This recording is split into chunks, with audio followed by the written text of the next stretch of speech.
Hello everyone, Radhe Radhe, जय श्री कृष्णा। आइए चलते हैं जया एकादशी की पूजा हमें कैसे सरल विधि से करनी है।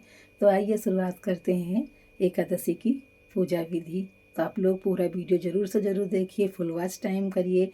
आप सभी लोगों को दिल से राधे राधे, हरे कृष्णा, जय श्री श्याम। जहाँ तक इतना भी सपोर्ट किया आगे भी करते रहिए।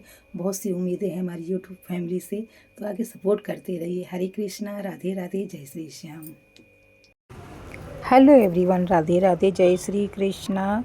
जया एकादशी कब है? 28 या 29 तारीख को। तो आइए जानते हैं एकादशी कब है। जया एकादशी और अजय एकादशी दोनों को कहते हैं। तो आइए जानते हैं जया एकादशी की पूजा विधि, कैसे हमें घर में सरल विधि से भगवान विष्णु की, गणपति जी की पूजा करनी है। तो देखिए, सर्वप्रथम सबसे पहले सूर्योदय के पहले हमें स्नान करना होता है। स्नान करने के बाद में जो भी घर का काम हो उसको निपटाने के बाद में फिर उसके बाद में अपने मंदिर आना है। मंदिर में आने के बाद में जहाँ भी हमें पूजा करनी है, अलग से चौकी लगानी है या मंदिर में ही करनी है, तो उसको सबसे पहले हमें साफ़ सुथरा कर लेना है। साफ़ सुथरा करने के बाद में फिर हम अपने लड्डू गोपाल को जगाएंगे। उसके बाद लड्डू गोपाल जी का भी हमें स्नान कराना होता है, क्योंकि एकादशी है तो स्नान तो बहुत ही ज़रूरी होता है। तो स्नान इसलिए हमने देखिए लड्डू गोपाल जी का साफ़ सुथरा करने के बाद में हमने स्नान करा लिया था। उसके बाद में अगर कोई भी चीज़ धातु की भगवान की मूर्ति आपके पास में है तो उनको भी आपको स्नान कराना होता है। तो देखिए हमारे गणपति जी हैं, तो गणपति जी की भी पूजा सर्वप्रथम मानी जाती है, तो इसलिए मैंने गणपति जी का भी स्नान करा दिया था। उसके बाद में जहाँ भी हमें पूजा करनी है, साफ़ सुथरा करने के बाद में वहाँ पे हमें पीला वस्त्र बिछाना है। पीला वस्त्र बिछाने के बाद में उसमें हमें तिल या फूल का आसन देना होता है, तभी फ़ोटो या कोई भी मूर्ति वगैरह हम स्थापित कर सकते हैं, नहीं खाली नहीं किया जाता है। तो ये एकादशी जो है 28 तारीख को शाम को 4 बजे के बाद से लग जाएगी और 29 तारीख को 1:20 तक रहेगी। तो इसका जो उदया तिथि के हिसाब से है तो ये 29 तारीख को ही एकादशी का मतलब व्रत किया जाएगा। उसका पारण अगले दिन 30 तारीख को किया जाएगा। तो ये हमारी एकादशी की मतलब कब रहना है, क्या करना है, तिथि थी। तो एक उस दिन गुरुवार पड़ रहा है, तो गुरुवार के दिन बृहस्पति की मतलब भगवान विष्णु की भी पूजा होती है, तो दोनों चीज़ का फल हमें मिल सकता है जो लोग पूजा करते हैं। तो बहुत लोगों का क्वेश्चन होता है कि हमारे घर के पास में केले का पेड़ नहीं है, तो कोई दिक्कत नहीं होती है। अगर फ़ोटो में हर विष्णु की फ़ोटो में आप देखेंगे तो उसमें केले का वृक्ष बना होता है। मन भाव से अगर पूजा करेंगे तो वही पूरा हो जाता है। तो देखिए सर्वप्रथम हमने हमारी विष्णु जी की फ़ोटो बहुत बड़ी है तो हम नीचे नहीं उतार सकते, डर लगता है उतारने में। तो इसलिए मेरे पास छोटी सी हर विष्णु की थी, मैंने उनको स्थापित कर दिया। उसके बाद में शालिग्राम हमारे थे, उनको भी हमने स्नान वगैरह करा दिया था। फिर लड्डू गोपाल जी को भी स्नान श्रृंगार हो गया था, नंदी को भी बैठा दिया था। फिर सर्वप्रथम गणपति जी को वस्त्र के रूप में जनेऊ वगैरह और कलावा वगैरह मैंने सभी भगवान को समर्पित कर दिया था। और तिल का और फूल का मैंने सभी भगवान के नीचे आसन देना बहुत ज़रूरी होता है। तो ये हम फूल और उसका तिल का भी आसन दे दें, इसमें हमें जोत को समर्पित करना होता है। तो जोत वगैरह हमने सब रख दिया है। आप तेल का भी जोत जला सकते हैं, घी का भी जोत जला सकते हैं। और ये देखिए हमारी हल्दी, तो हल्दी हर विष्णु माता लक्ष्मी को सबसे ज़्यादा प्रिय है, तो मैं हर पूजा में हल्दी का प्रयोग ज़रूर से ज़रूर करती हूँ, तो इसलिए मैंने भी हल्दी चढ़ाई है। तो उसके बाद में देखिए मैं चंदन, रोली, जिससे भी आप टीका लगाना चाहते हैं तो टीका लगा सकते हैं। तो देखिए हमने चंदन से सभी भगवान को, जितने भी हमारे विग्रह भगवान हैं सभी को हम चंदन का टीका लगा देंगे। उसके बाद में ही हमारी पूजा संपन्न हो जाएगी। अभी जो भी आपके पास में साधारण सी पूजा होती है लड्डू गोपाल जी की और हर विष्णु की, तो आप घर में बड़े आसानी से इसकी पूजा कर सकते हैं।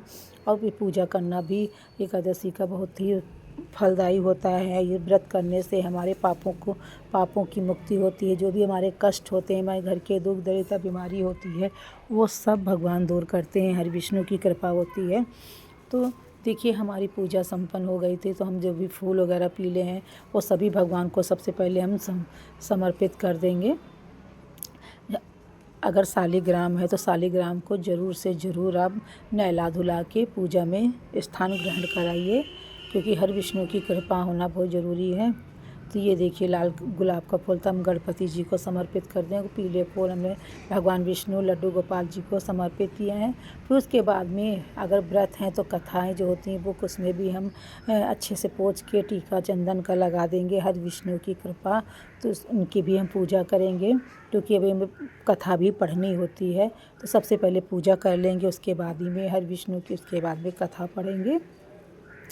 तो ये तुलसी की पत्ती है। तुलसी की पत्ती हर विष्णु को, शालिग्राम को, लड्डू गोपाल जी को ज़रूर से ज़रूर चढ़ाएं। और अगर एकादशी पड़ रही है तो उसके 1-2 दिन पहले ही आप तुलसी की पत्ती तोड़ के रख लीजिए, क्योंकि उस दिन तुलसी की पत्ती तोड़ना नहीं चाहिए, तो इसीलिए हम पहले से तोड़ के रख लेते हैं। उसके बाद में भोग का समर्पित करेंगे। तो सबसे पहले गणपति जी को मैंने केले का भोग समर्पित किया है। आप किसी भी रीति फल के अनुसार कोई भी फल चढ़ा सकते हैं। और ये हमने अलग से हर विष्णु लड्डू गोपाल जी को भी केले समर्पित किए हैं। उस दिन गुरुवार है, तो गुरुवार के दिन देखिए आप चढ़ा सकते हैं, लेकिन केला खा नहीं सकते हैं। तो देखिए बहुत लोग मानते हैं, बहुत लोग नहीं मानते हैं। तो लेकिन क्योंकि ये प्रसाद भी ग्रहण करना होता है, फिर पूजा करने के बाद प्रसाद भी बच्चों में सभी में देना होता है, तो चढ़ा दीजिए। अगर कोई दूसरा फल हो तो आप दूसरा फल भी चढ़ा सकते हैं। उसके बाद में जो पूजा में कमी अगर रह गई हो तो दक्षिणा सबसे ज़रूरी होती है। दक्षिणा चढ़ाने से ये होता है कि जो भी हमारी पूजा में कमी हो वो पूरी हो जाती है। और अजय एकादशी बहुत ही शुभ है, और ज़रूर से ज़रूर इसका पूजन करिए, पाठ करिए। घर में साधारण सी पूजा होती है, तन मन से हर विष्णु को खुश करिए, लक्ष्मी माता जी को खुश करिए। फिर उसके बाद में हमें सुननी होती है। जब हमारी पूजा संपन्न हो जाएगी तो हाथ जोड़ के तिल और फूल का लेके उसमें हम कथा सुनेंगे।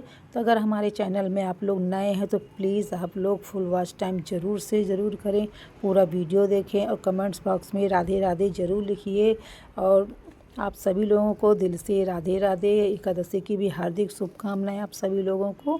तो अभी हम कथा इसमें नहीं डालेंगे, अगली वीडियो में हम कथा डालेंगे, नहीं तो काफ़ी लंबी हमारी वीडियो हो जाएगी। तो इसके बाद में हमारी जब ये पूरी कथा, ये पूजा जब हमारी संपन्न हो जाएगी, उसमें भी आप कोई भी आरती हर विष्णु की, कोई भी आप आरती प्रेम पूर्वक आरती पढ़ सकते हैं। उनसे विनती करिए, प्रार्थना करिए, हमारे घर के जो भी कष्ट है, हमारे बच्चों के जो भी कष्ट हैं उनको दूर करे। दुख दरिद्रता का वास नहीं होना चाहिए। पूजा पाठ करने से घर में हम औरतें कैसे करते हैं, ये मतलब हम ही औरतों को मतलब होता है कि घर की सुख समृद्धि के लिए, बच्चों के भाग्य के लिए कैसे हमें पूजा पाठ करना चाहिए। तो ये ज़रूरी होता है हर औरत को पूजा पाठ करना।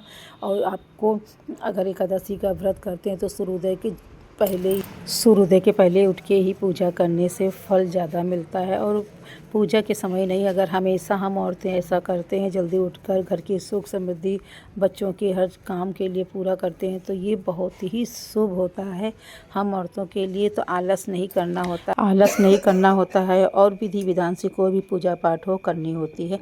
अगर नए हैं तो मेरे चैनल को लाइक सब्सक्राइब जरूर करें। एकादशी की हार्दिक शुभकामनाएं। राधे राधे, जय श्री कृष्णा।